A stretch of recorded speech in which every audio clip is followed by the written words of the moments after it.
പരിശുദ്ധാത്മാവേ സഹായക, നിരന്തരമെന്നെ സഹായിക്കണേ. നിത്യവും കൂടെ വസിക്കുന്നോനേ, അഭിഷേകത്തിൻ അഗ്നി നിറച്ചിടണേ.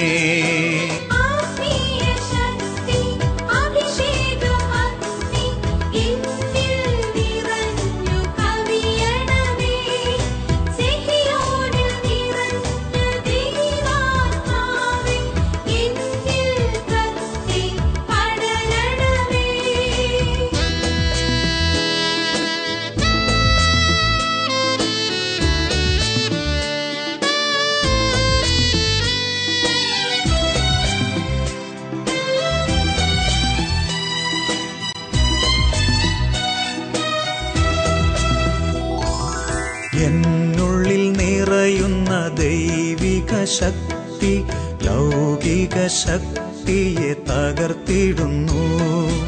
എന്നുള്ളിൽ നിറയുന്ന ദൈവിക ശക്തി ലൗകിക ശക്തിയെ തകർത്തിടുന്നു.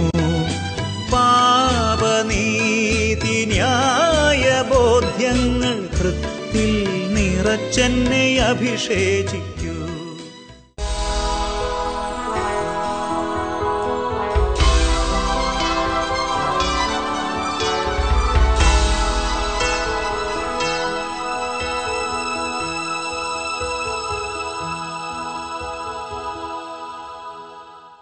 Hallelujah, hallelujah.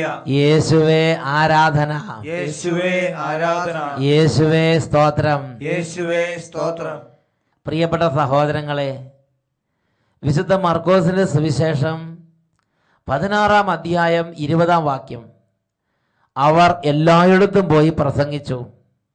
കർത്താവ് അവരോട് കൂടെ പ്രവർത്തിക്കുകയും അടയാളങ്ങൾ കൊണ്ടും അത്ഭുതങ്ങൾ കൊണ്ടും അവരുടെ വചനം സ്ഥിരീകരിക്കുകയും ചെയ്തു. ഈ വചനം ഈ കാലഘട്ടത്തിൽ കർത്താവ് മാറ്റമില്ലാതെ നിവർത്തിക്കുന്നത് അച്ഛൻ നിരവധി തവണ കണ്ടിട്ടുണ്ട്. അതിരമ്പുഴ കൺവെൻഷൻ നടന്നുകൊണ്ടിരുന്നപ്പോൾ അവിടെ ഒരു കുടുംബം അതിനു മുമ്പ് നടന്നൊരു അഭിഷേകാഗ്നി കൺവെൻഷനിൽ പങ്കുചേർന്നപ്പോൾ എങ്ങനെയാണ് കർത്താവ് തൻ്റെ സാന്നിധ്യം കൊണ്ട് വചനത്തെ സ്ഥിരീകരിച്ചത് എന്ന് വെളിപ്പെടുത്തുകയുണ്ടായി. ഞാൻ ആർപ്പൂക്കര സെന്റ് ഫിലോമിനാസ് ഹൈസ്കൂൾ അധ്യാപികയാണ്. ആർപ്പൂക്കര അല്ലേ? ആർപ്പൂക്കരയിൽ നിന്നാണ് ടീച്ചർ വരുന്നത്. ശ്രദ്ധിച്ചു കേട്ടെ. എൻ്റെ പേര് ബീന. 2 വർഷം മുൻപ് സ്കൂളിലെ കുട്ടികളെ മത്സരത്തിന് കൊണ്ടുപോയി മടങ്ങുന്നത് വഴി ഞാൻ സഞ്ചരിച്ച സ്കൂട്ടറിൽ ഒരു ലിമിറ്റഡ് സ്റ്റോപ്പ് ബസ് ഇടിക്കുകയും ബസ്സിൻ്റെ പിൻചക്രങ്ങൾ എൻ്റെ ഇടതുകാലിലൂടെ കയറി ഇറങ്ങുകയും ചെയ്തു. മുട്ടിന് താഴെയുള്ള എല്ലുകൾ ഒടിഞ്ഞു നുറുങ്ങുകയും കാൽപാദം പൂർണ്ണമായും അരഞ്ഞു പോവുകയും ചെയ്തു. ഉടനെ തന്നെ എന്നെ തെള്ളകം മാതാ ഹോസ്പിറ്റലിൽ പ്രവേശിപ്പിച്ച് അടിയന്തര ശസ്ത്രക്രിയകൾക്ക് വിധേയമാക്കി. കാലുകൾ രക്ഷിച്ചു കിട്ടുമോ എന്ന് പോലും ഡോക്ടേഴ്സ് ആശങ്കപ്പെട്ടതുകൊണ്ടും 2 ദിവസം വെയിറ്റ് ചെയ്തതിന് ശേഷവും നടന്ന മൈക്രോവാസ്കുലർ സർജറിയിലൂടെ അരഞ്ഞുപോയ ഞരമ്പുകളിൽ കുറേ ഭാഗം ചേർത്ത് വയ്ക്കുകയും ശരീരത്തിൻ്റെ മറ്റു ഭാഗങ്ങളിൽ നിന്നും എടുത്ത മസിലുകൾ പിടിപ്പിച്ച് പ്ലാസ്റ്റിക് സർജറി നടത്തുകയും ചെയ്തു. 6 മാസം ഞാൻ കാലുകൾ അനക്കാതെ വീട്ടിൽ കിടന്നു. തുടർന്നുള്ള ശസ്ത്രക്രിയകൾ എല്ല് പൊടിഞ്ഞതും ഓർത്തോ സംബന്ധവുമായ ബാക്കി എല്ലാ ശസ്ത്രക്രിയകളും പ്ലാസ്റ്റിക് സർജറി വെച്ച് പിടിപ്പിച്ച ഭാഗങ്ങൾ ഉണങ്ങിയതിന് ശേഷം നടത്താമെന്ന് ഡോക്ടേഴ്സ് അറിയിച്ചു. ഈ സമയം ഫെബ്രുവരിയിൽ നാഗമ്പടത്ത് നടന്ന അഭിഷേകാഗ്നി 2 പ്രോഗ്രാമിൽ വീൽ ചെയറിലിരുന്നും കാറിലിരുന്നും ഞാൻ 2 ദിവസം വചന ശുശ്രൂഷയിൽ പങ്കെടുത്തു. രോഗശാന്തി ദിനത്തിൽ ബഹുമാനപ്പെട്ട സേവ്യർ ഖാനച്ചൻ എൻ്റെ തലയിൽ കൈകൾ വെച്ച് പ്രാർത്ഥിച്ചു. അടുത്ത ദിവസം ആരാധനാവേളയിൽ അച്ഛൻ വിളിച്ചു പറഞ്ഞു, ആക്സിഡന്റിൽപ്പെട്ട് അസ്ഥികൾ ഒടിഞ്ഞു നുറുങ്ങിയ ഒരാളുടെ അസ്ഥികൾ കൂടിച്ചേരുന്നുവെന്ന്.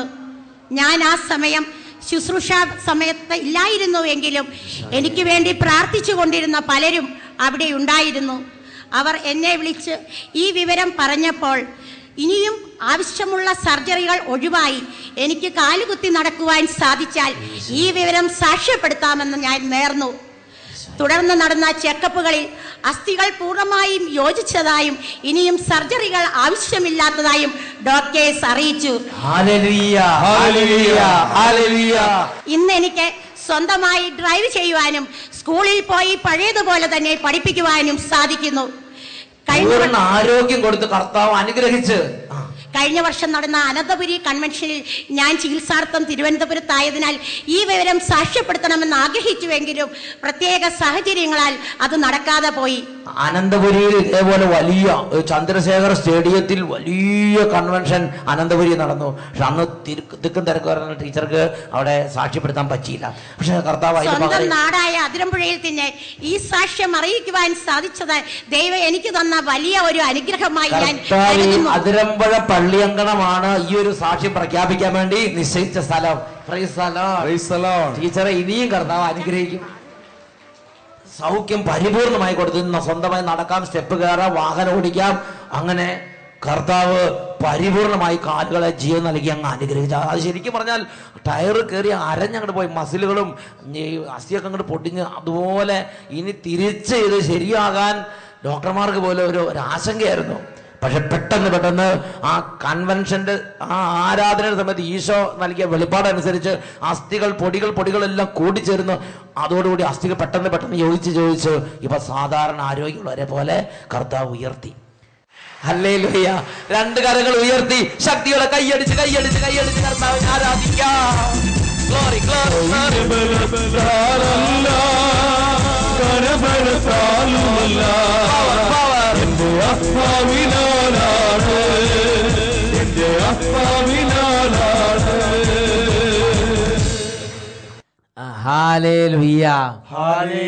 പ്രിയപ്പെട്ട സഹോദരങ്ങളെ, ഈ ഒരു വചന ശുശ്രൂഷയുടെ നിമിഷങ്ങളിൽ നിങ്ങൾ ഏത് സ്ഥലത്താണോ അവിടെ ഇരുന്ന് ഹൃദയം കൊണ്ട് ഉണർന്ന് ഈ ഒരു രാജ്യത്തിൻ്റെ ശുശ്രൂഷയിൽ പങ്കെടുക്കുമെങ്കിൽ, ദൈവരാജ്യത്തിൻ്റെ ഈ ശുശ്രൂഷയിൽ നിങ്ങൾ ആത്മനാ വിശ്വാസത്തോടെ പങ്കുചേരുമെങ്കിൽ അവിടെ ദൈവരാജ്യത്തിൻ്റെ ശക്തിവിശേഷങ്ങൾ വ്യാപരിക്കും.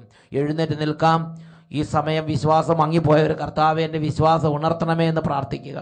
രോഗികൾ നന്നായിട്ട് ഹൃദയം നുറുങ്ങി പ്രാർത്ഥിക്കണം. ഹൃദയം നുറുങ്ങിയവർക്ക് കർത്താവ് സമീപസ്ഥനാണ്. നമുക്ക് ഈ സമയം പ്രാർത്ഥിക്കാം. ഹൃദയത്തെ വിനീതമാക്കണം. അനുതാപികളുടെ ആത്മാവിനെയും വിനീതരുടെ ഹൃദയത്തെയും നവീകരിക്കാൻ കർത്താവ് അവരോട് കൂടെ വസിക്കുന്നു. ഹൃദയം എളിമപ്പെടുത്താം. വിനീത ഹൃദയത്തോടെ പ്രാർത്ഥിക്കാം. കുടുംബത്തിൽ പ്രശ്നമുള്ളവർ, വഴക്കുള്ളവർ, തമ്മിൽ പിണങ്ങിയിരിക്കുന്നവർ ആ പിണക്കെല്ലാം ഉപേക്ഷിച്ച് കർത്താവെ ഞങ്ങളുടെ കുടുംബത്തെ രക്ഷിക്കണമേ എന്ന് പറഞ്ഞ് പ്രാർത്ഥിക്കുന്നു. വിദ്യാർത്ഥിനികൾ അവരുടെ വേദന സമർപ്പിച്ച് കർത്താവെ എൻ്റെ പഠനത്തിൽ ഇടപെടണമേ എന്ന് പറഞ്ഞ് പ്രാർത്ഥിക്കുന്നു. പ്രാർത്ഥിക്കാൻ പറ്റാത്തവർ, ദേവാലയ കർമ്മം ഉപേക്ഷിച്ചവർ, തിരുസഭ ഉപേക്ഷിച്ചവർ, ദൈവത്തെ ഉപേക്ഷിച്ചവർ ഇപ്പോൾ എളുപ്പപ്പെട്ട ദൈവമേ ജീവിതത്തിൻ്റെ ഒരു പ്രത്യേക ഘട്ടത്തിൽ കൈമോശം വന്ന വിശ്വാസക്രമം തിരികെ നൽകണമേ എന്ന് പ്രാർത്ഥിക്കുക. സഭാപ്രസംഗന്റെ പുസ്തകം 3-ാം അധ്യായം 15-ാം വാക്യത്തിൽ പഠിപ്പിക്കുന്നു, നഷ്ടപ്പെട്ട ഓരോന്നും യഥാകാലം കർത്താവ് തിരികെ നൽകും. അവൻ തിരികെ നൽകുന്നവനാണ്. രണ്ട് കരങ്ങൾ നന്നായിട്ട് ഉയർത്തി ഒരുമിച്ച് സ്തുതിക്കുന്നു. Hallelujah, hallelujah. എല്ലാവരും സ്തുതിക്കട്ടെ. കുട്ടികൾ സ്തുതിക്കുന്നു, യുവതിവാക്കന്മാർ സ്തുതിക്കുന്നു. മക്കളെ അഹങ്കാരം വരുന്ന ദൈവത്തെ ആശ്രയിക്കുക. ഇത് കർത്താവ് ഇടപെടുന്ന സമയം. ഒരു ധ്യാന കേന്ദ്രത്തിൽ എന്ന പോലെ ദൈവത്തെ ആരാധിക്കുന്നു. കരങ്ങളെ ഉയർത്തുക. നാണം മാറട്ടെ, ലജ്ജ മാറട്ടെ, കൃപ നിറയട്ടെ, അഭിഷേകം നിറയട്ടെ. എല്ലാ മന്ദതയും മാറിപ്പോകട്ടെ, മരവിപ്പ് മാറിപ്പോകട്ടെ, എല്ലാ അവിശ്വാസങ്ങളും മാറിപ്പോകട്ടെ. കൃപ നിറയട്ടെ. ആരാധന ആരാധന. പരിശുദ്ധാത്മാവേ നിറയണമേ, നിറയണമേ. കൃപ നിറയ്ക്കണമേ, ഉണർവ് നൽകണമേ, അഭിഷേകം നൽകണമേ, ജ്ഞാനം നൽകണമേ. ആരാധന ആരാധന. ഓരോ കുഞ്ഞുങ്ങളെ അനുഗ്രഹിക്കണമേ കർത്താവേ. ഓരോ ബാലികാ ബാലന്മാരെ അനുഗ്രഹിക്കണമേ കർത്താവേ. ഓരോ യുവതിവാക്കന്മാരെ അനുഗ്രഹിക്കണമേ കർത്താവേ. കുടുംബം മുഴുവനെ അനുഗ്രഹിക്കണമേ കർത്താവേ. രോഗികളായി കിടക്കുന്നവരിപ്പോൾ സ്പർശിക്കണമേ കർത്താവേ. രോഗങ്ങളെ ശാസിക്കണമേ. എല്ലാ പീഡകളെയും അവിടുന്ന് ബന്ധിക്കണമേ. ആരാധന ആരാധന യേശുവേ, ആരാധന ആരാധന. Glory glory glory glory glory. ആരാധന ആരാധന യേശുവേ, ആരാധന ആരാധന. ഈശോയുടെ അത്ഭുത നാമത്തിൽ ഈ കുടുംബാംഗങ്ങളെയും ഈ സമൂഹത്തെ ആശീർവദിക്കുന്നു, ഇപ്പോഴും എപ്പോഴും എന്നേക്കും. ആമേൻ. ആമേൻ. ആമേൻ. Praise the lord. Praise the lord. നമുക്കിരിക്കാം.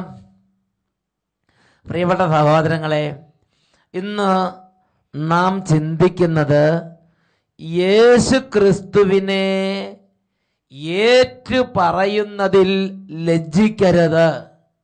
യേശുവിനെ ഏറ്റു പറയുന്നതിൽ നാം അഭിമാനിക്കണം.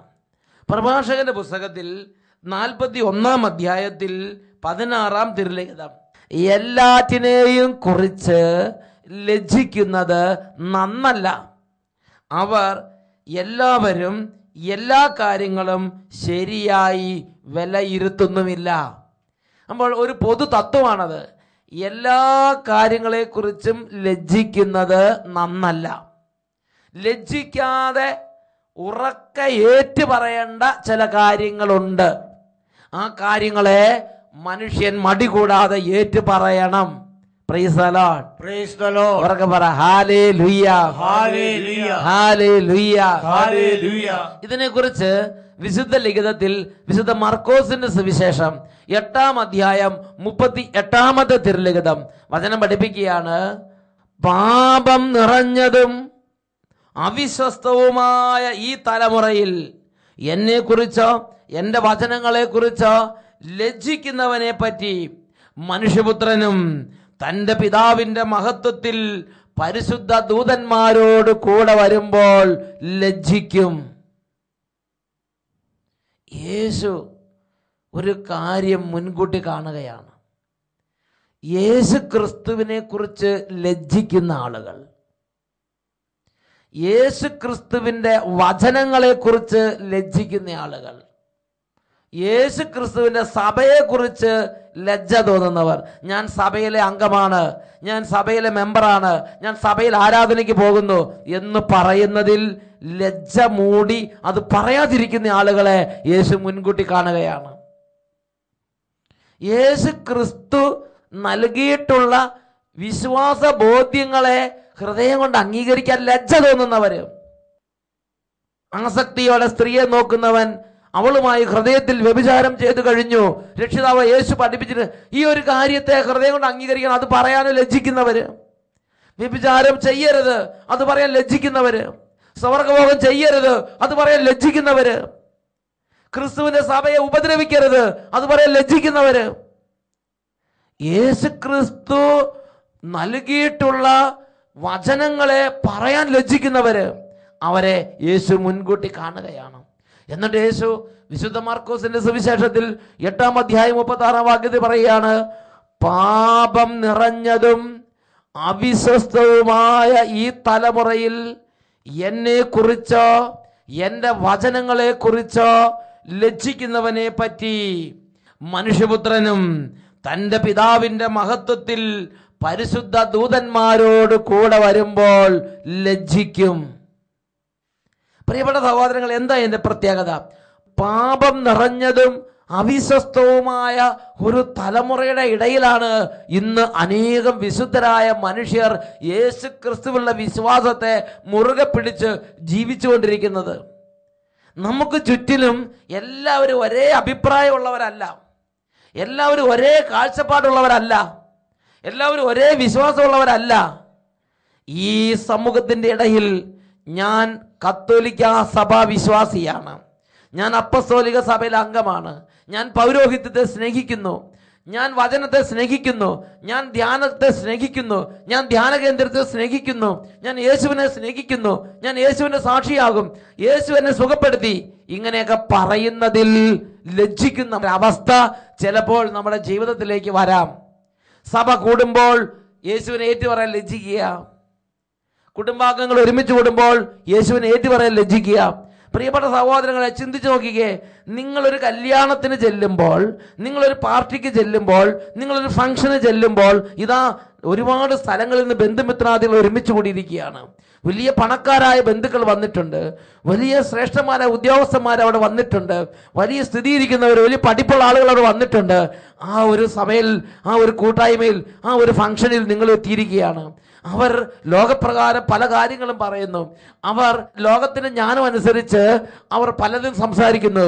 അതിനിടയിൽ യേശു ക്രിസ്തു നമുക്ക് വേണ്ടി മരിച്ചു, യേശു ക്രിസ്തു സഭയിൽ നമ്മൾ പോകണം, യേശു ക്രിസ്തുവിനെ ആരാധിക്കണം, യേശു ക്രിസ്തു, ഇങ്ങനെ യേശു ക്രിസ്തുവിനെ കുറിച്ചും യേശു ക്രിസ്തുവിന്റെ വചനങ്ങളെ കുറിച്ചും യേശുവിന്റെ കാര്യങ്ങളെ കുറിച്ചും അവിടെ പറയാൻ നിനക്ക് ലജ്ജ തോന്നുന്നുവോ? നിനക്ക് അതിനൊരു മടി ആ സമയത്ത് തോന്നുന്നുണ്ടോ? ഒരു ഉത്സാഹക്കുറവ് തോന്നുന്നുണ്ടോ? പ്രിയപ്പെട്ട പൈതലേ, യേശു ആഗ്രഹിക്കുന്ന ഒരു കാര്യമുണ്ട്. ഏത് സമൂഹത്തിലും, ഏത് യാത്രയിലും, ഏത് അവസ്ഥയിലും യേശു ക്രിസ്തുവിനെ ഏറ്റു പറയാൻ ലജ്ജിക്കരുത്. യേശുവിനെ ഏറ്റു പറയുന്നതിൽ ലജ്ജിക്കരുത്. ഇത് കർത്താവ് ഹൃദയപൂർവ്വം ആഗ്രഹിക്കുന്ന ഒരു കാര്യമാണ്. ഹല്ലേലൂയ, ഹല്ലേലൂയ. പ്രിയപ്പെട്ട സഹോദരങ്ങൾ, ഈ അടുത്ത കാലത്ത് അച്ഛനൊരു യുവാവിനെ പരിചയപ്പെട്ടു. ആ യുവാവ് എന്നോട് പറഞ്ഞത് എങ്ങനെയാണ്? ചെറുപ്പത്തിൽ വേദപാഠം പഠിച്ചു, അതിനുശേഷം ധ്യാനം കൂടി, ഹൃദയം കർത്താവിന് സമർപ്പിച്ചു. അങ്ങനെ അദ്ദേഹം ഒരു ജോലിയിൽ പ്രവേശിച്ചു. ആ ജോലിയിൽ അദ്ദേഹത്തിന് പലതരത്തിലുള്ള വിശ്വാസ പരീക്ഷണങ്ങളുണ്ടായി. അതിൽ പ്രധാനപ്പെട്ട പരീക്ഷണം ഞായറാഴ്ച ദേവാലയത്തിൽ പോകുന്നതിൽ തടസ്സം, ഞായറാഴ്ച ജോലി ചെയ്യണം. രണ്ടാമത്തെ തടസ്സം കടമുള്ള ദിവസങ്ങൾ, ഓഗസ്റ്റ് 15 അങ്ങനെയുള്ള കടമുള്ള ദിവസങ്ങൾ, ആ ദിവസങ്ങളിൽ ലീവ് കിട്ടുന്നില്ല, ദേവാലയത്തിൽ പോകാൻ സമ്മതിക്കുന്നില്ല. പ്രിയപ്പെട്ട സഹോദരങ്ങളെ, ആ വ്യക്തി അതിൻ്റെ തൊട്ട് മുകളിലുള്ള ഓണേഴ്സിനോട് പറഞ്ഞു, അതിൻ്റെ മാനേജേഴ്സിനോട് പറഞ്ഞു, ഞാൻ ഒരു വിശ്വാസിയാണ്, ഞാൻ ഒരു ക്രിസ്ത്യാനിയാണ്, എനിക്ക് ദേവാലയത്തിൽ പോകണം, എനിക്ക് ഞായറാഴ്ച ലീവ് വേണം, എനിക്ക് ഓഗസ്റ്റ് 15 എനിക്ക് കടമുള്ള ദിവസമാണ്, എനിക്ക് പള്ളിയിൽ പോകണം, എനിക്ക് ലീവ് വേണം. അപ്പോൾ ആ മാനേജർ, ഞാനും ഒരു ക്രിസ്ത്യാനിയാണ്, നീ അതിന് ശാഠ്യം പിടിക്കരുത്, നീ മര്യാദയ്ക്ക് ജോലി ചെയ്യും, ഇവിടെ ജോലി കിട്ടാൻ തന്നെ ഒരുപാട് പേര് പ്രയാസപ്പെടും, നീ ജോലി ചെയ്യണം, നീ ഈ സമയത്ത് ക്രിസ്ത്യാനിയാണെന്ന് പറയരുത്, ഇവിടെ ക്രിസ്ത്യാനിയാണെന്ന് പറഞ്ഞാൽ ഇവിടെ സ്ഥാപനത്തിൽ ജോലി നിൽക്കുക അത്ര എളുപ്പമല്ല. പ്രിയപ്പെട്ട സഹോദരങ്ങളെ, ഈ ചെറുപ്പക്കാരൻ അവൻ വേദപാഠം പഠിച്ചവനാണ്, അവൻ സന്ധ്യാപ്രാർത്ഥന ചെയ്യുന്നവനാണ്, അവന് ഹൃദയത്തിൽ യേശു ക്രിസ്തുവിന് സ്ഥാനം കൊടുക്കുന്ന വ്യക്തിയാണ്. ആ ചെറുപ്പക്കാരൻ അവൻ ഹൃദയം ഒറ്റയ്ക്കിരുന്ന് പ്രാർത്ഥിച്ച് അവൻ പറഞ്ഞു, എൻ്റെ യേശുവിനെ ഞാൻ ഏറ്റുപറയും, എൻ്റെ യേശുവിൻ്റെ സഭയെ ഞാൻ ഏറ്റുപറയും, എൻ്റെ യേശുവിൻ്റെ സഭയിലെ നടപടിക്രമങ്ങളെയും ഞാൻ ഏറ്റുപറയും. അതുകൊണ്ട് എൻ്റെ ജോലി എനിക്ക് നഷ്ടമായാൽ അത് ഞാൻ ഒരു കാര്യമായി കണക്കാക്കും. അവൻ ഹൃദയം കൊണ്ട് ജോലിയേക്കാൾ അധികമായി, അവനുള്ള വരുമാനത്തേക്കാൾ അധികമായി അവൻ്റെ വിശ്വാസത്തെ അവൻ താലോലിച്ച്, അവൻ്റെ വിശ്വാസത്തെ അവൻ സ്നേഹിച്ച്, ഏറ്റു പറഞ്ഞാൽ ജോലി പോകും എന്ന് താക്കീത് അവനുണ്ട്. എങ്കിലും ശരി, അവൻ പിന്നീട് പിറ്റേ വർഷം അതേപോലെ കടമുള്ള ദിവസങ്ങൾ വന്നു. അവൻ നേരത്തെ തന്നെ പറഞ്ഞു, ഞാൻ ക്രിസ്ത്യാനിയാണ്, എനിക്ക് ദേവാലയത്തിൽ പോകണം, എനിക്കൊന്ന് ബലിയർപ്പിക്കണം, എനിക്ക് ബലിയർപ്പിക്കാതെ ജീവിക്കാൻ പറ്റില്ല. പ്രിയപ്പെട്ട സഹോദരങ്ങളെ, അവനോട് പറഞ്ഞു, നീ ഇത് നിർബന്ധപ്പെടുത്തി നിന്നെ ഇവിടുന്ന് പിരിച്ചുവിടും. അവൻ പറഞ്ഞു, എന്നെ പിരിച്ചുവിട്ടാലും കുഴപ്പമില്ല എന്ന് പറഞ്ഞ് അവൻ്റെ രാജിക്കത്ത് അവൻ എഴുതി കൊടുക്കുന്ന രംഗം ഞാൻ ഓർമ്മിക്കുന്നുണ്ട്. പ്രിയപ്പെട്ട സഹോദരങ്ങളെ, അവിടുന്ന് റിസൈൻ ചെയ്ത്, അവൻ റിസൈൻ ചെയ്യാൻ നിർബന്ധിക്കപ്പെട്ടു, അവൻ റിസൈൻ ചെയ്തു. പ്രിയപ്പെട്ട സഹോദരങ്ങളെ, നോക്കുക, വിശ്വാസം ഏറ്റുപറയുക എന്ന് പറഞ്ഞാൽ യേശുവിനെ ഏറ്റുപറയുക മാത്രമല്ല, യേശുവിൻ്റെ സഭ, യേശുവിൻ്റെ സഭയിലെ നടപടിക്രമങ്ങൾ, വിശ്വാസ സത്യപ്രകാരമുള്ള ജീവിതത്തിന് വേണ്ടി നാം അത് ഏറ്റുപറയണം. ഹല്ലേലൂയ, ഹല്ലേലൂയ, ഹല്ലേലൂയ, ഹല്ലേലൂയ. നാം അത് ഏറ്റു പറയുന്നില്ലെങ്കിൽ നാം ഹൃദയത്തിൽ വെച്ചാൽ പോരെ എന്ന് ചിന്തിക്കരുത്. അങ്ങനെ നമ്മൾ ഏറ്റു പറയുന്നില്ലെങ്കിൽ അത് നിഷേധിക്കുന്നതിന് തുല്യം തന്നെ. പ്രിയപ്പെട്ട സഹോദരങ്ങളെ, ഈ കാലഘട്ടത്തിൽ ലോകം നമ്മെ നിർബന്ധിക്കുന്ന ഒരു കാര്യമുണ്ട്. അതൊക്കെ ഹൃദയത്തിൽ വെച്ചാൽ പോരെ, അതൊക്കെ ഒറ്റയ്ക്ക് പോരെ, എന്തിനിതൊക്കെ ഉറക്കെ പറയുന്നു? ഒരു പള്ളിയിൽ തന്നെ ഒരു ധ്യാനം വെക്കുകയാണെന്ന് ചിന്തിക്ക്. എങ്ങനെയാണ് ധ്യാനം വെക്കുന്നത്? ആ ഇടവക്കാരും ആ പള്ളിയും ആ പള്ളിയുടെ ഉള്ളിൽ മാത്രം അറിയും. ഇതിനാണോ നമ്മുടെ കർത്താവ് നമ്മളെ അയച്ചത്? ഇതിനാണോ ഇടവയ്ക്ക് പണം തന്നത്?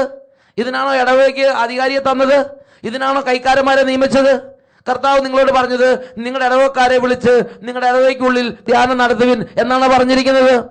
പ്രിയപ്പെട്ട സഹോദരങ്ങളെ, വിശുദ്ധ മർക്കോസിന്റെ സുവിശേഷം 16-ാം അധ്യായം അതിൽ 15-16 വാക്യങ്ങൾ, അവൻ അവരോട് പറഞ്ഞു, നിങ്ങൾ പോയി എല്ലാ സൃഷ്ടികളോടും സുവിശേഷം പ്രസംഗിക്കുവിൻ. വിശ്വസിച്ച് സ്നാനം സ്വീകരിക്കുന്നവൻ രക്ഷിക്കപ്പെടും, വിശ്വസിക്കാത്തവൻ ശിക്ഷിക്കപ്പെടും. പ്രിയപ്പെട്ട സഹോദരങ്ങളെ, നിങ്ങളൊരു കാര്യം ഓർക്കണം. അത്യുന്നത ദൈവത്തിന് ന്യായാസനത്തിൽ നിൽക്കുമ്പോൾ കർത്താവ് നിങ്ങളോട് ചോദിക്കും, ഞാൻ നിങ്ങളെ എൻ്റെ നാമം നൽകി അയച്ചു, ഞാൻ നിങ്ങളെ എൻ്റെ വചനം നൽകി അയച്ചു. നിങ്ങൾ എത്ര പേരോട് സുവിശേഷം പറഞ്ഞു? നിങ്ങൾ എത്ര പേരോട് എൻ്റെ നാമം ഏറ്റു പറഞ്ഞു? നിങ്ങൾ എത്ര പേരോട് എൻ്റെ സഭയെക്കുറിച്ച് പറഞ്ഞു? അപ്പൊ നിങ്ങൾ പറയൂ, എനിക്ക് തന്ന എൻ്റെ കുറച്ച് പേരോട് പറഞ്ഞു. കർത്താവ്, അങ്ങനെയാണോ ഞാൻ നിങ്ങളോട് കൽപ്പിച്ചത്? ഞാൻ തിരുവനന്തപുരം ചന്ദ്രശേഖർ സ്റ്റേഡിയത്തിൽ കൺവെൻഷൻ കഴിഞ്ഞ് സമാപനത്തിൽ അഭിവന്യ ക്ലീമിക്സ് ബാവ തിരുമേനിയുടെ ബ്ലെസ്സിങ് വാങ്ങുന്ന സമയത്ത് അഭിവന്യ ക്ലീമിക്സ് ബാവ തിരുമേനി പ്രത്യേകമായ ഒരു വെളിപാട് കിട്ടിയത് പോലെ ഒരു 5 മിനിറ്റ് ഈ ടീമംഗങ്ങളോട് പ്രസംഗിച്ചു.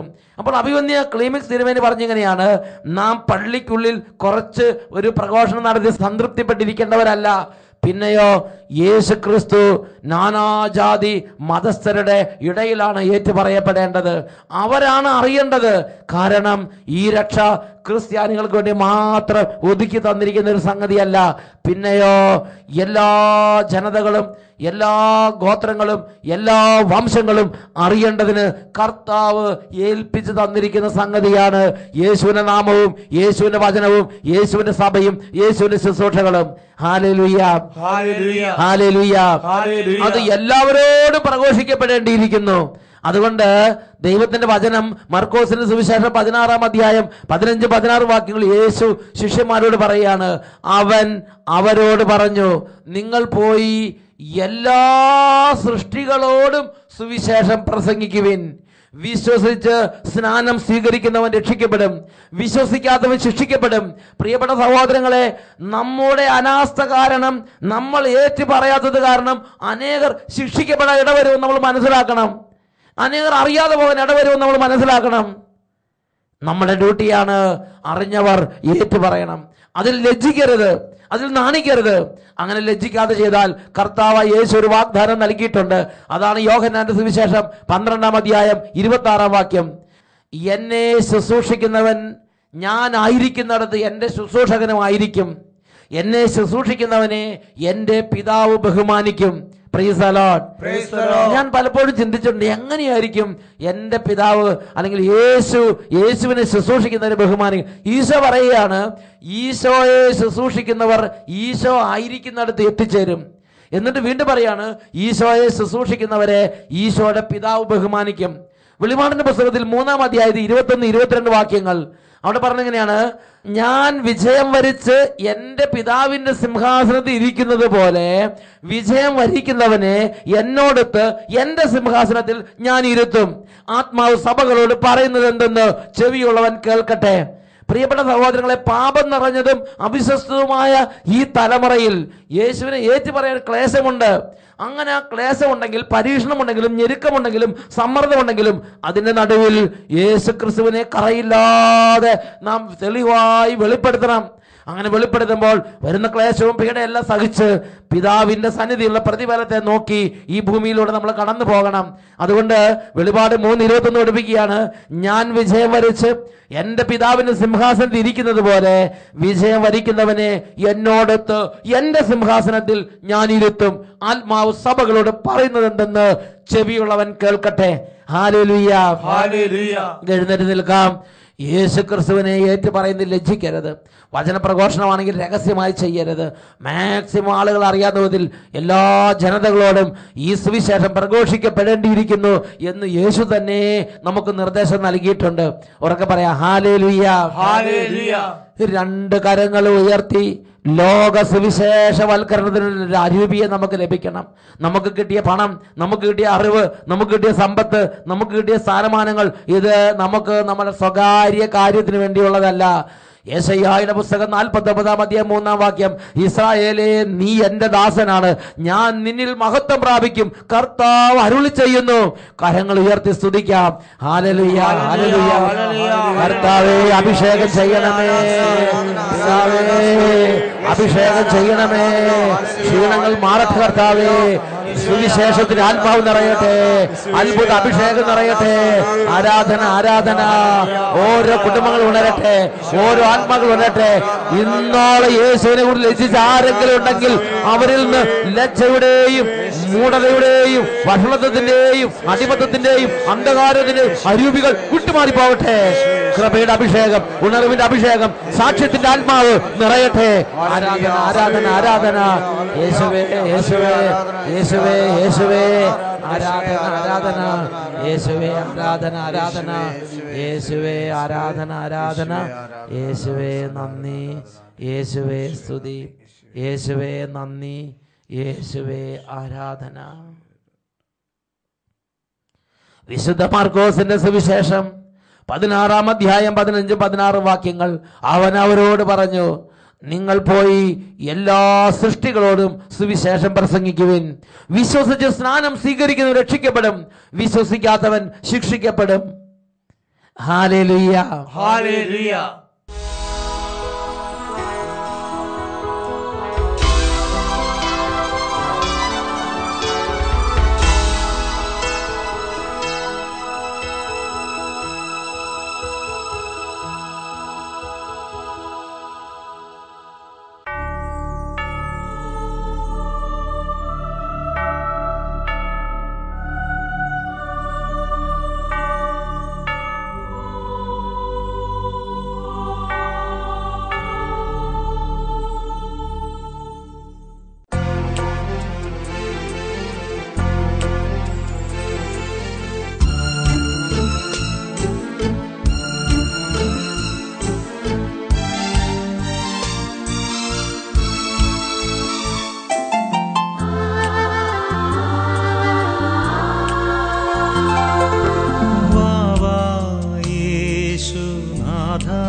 ഹല്ലേലൂയ ഹല്ലേലൂയ. പ്രിയപ്പെട്ട സഹോദരങ്ങളെ, ജീവിതത്തിന്റെ സകല കാര്യങ്ങളിലും നമ്മളെ നടത്താൻ കഴിവുള്ള ദൈവത്തെ പൂർണ്ണ ഹൃദയത്തിൽ വിശ്വസിക്കാനുള്ള ഒരു അനുഗ്രഹം നമുക്ക് പ്രാർത്ഥിക്കാം. 2 കരങ്ങൾ ഈശോയിലേക്ക് ഉയർത്താം. യേശുവേ, കരഞ്ഞു നിലവിളിക്കുന്ന സമയമാണിത്. എൻ്റെ യേശു എനിക്ക് മതിയായി ഉറക്കെ വിളിക്കുന്നു. യേശുവേ യേശുവേ യേശുവേ. കരങ്ങൾ ഉയർത്തി വിളിക്കുന്നു. യേശുവേ